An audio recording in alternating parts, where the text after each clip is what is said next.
host, Ricky Tick.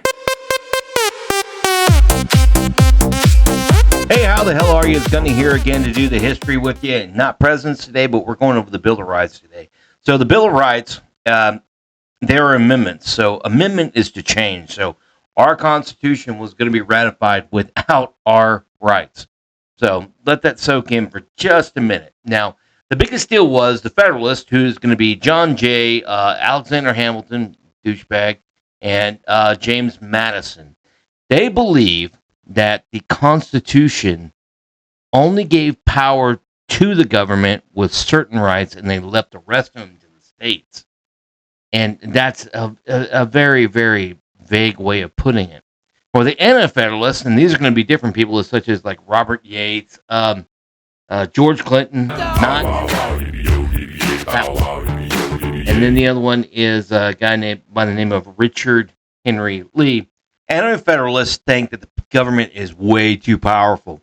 So when it comes down to the ratification, they dig in and say, we're not going to ratify it unless you get a Bill of Rights in there. All right. We need specific rights for the people, and that's it.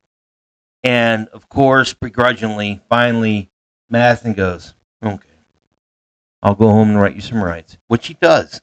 He does like a pimp, too, like a boss. He goes home and he pins the amendment. So first thing is, you get the freedom to talk, then you get the freedom to shoot, then you get the freedom to no vacancy of the troops, which is always good. Then you get the freedom to not have people who look through your shit without good reason, which is always a good one. I always like that one. Then the fifth, you have the freedom to shut the fuck up and not get in trouble for it with the Fifth Amendment. So that's always good. Next one is you have the right to lawyer up, which basically means a speedy trial. And yeah, so that also leads to another one later on.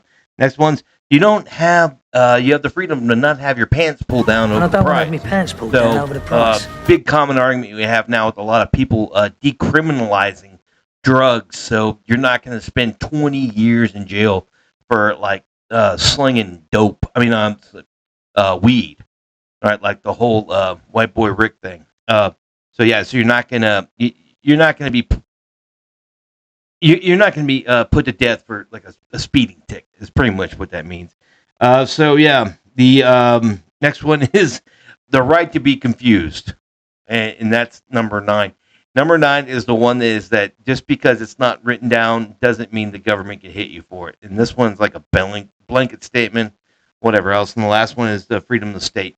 And I call that the freedom to state because this is basically rules that are not covered by the Constitution now fall in the lap of the state. And that's where you get a lot of state decisions. So once again, with the Anti-Federalists digging in and saying, nah, you're not going to push any bullshit past us, we get our Bill of Rights. And there you go. So once again, stay frosty. Gunning out.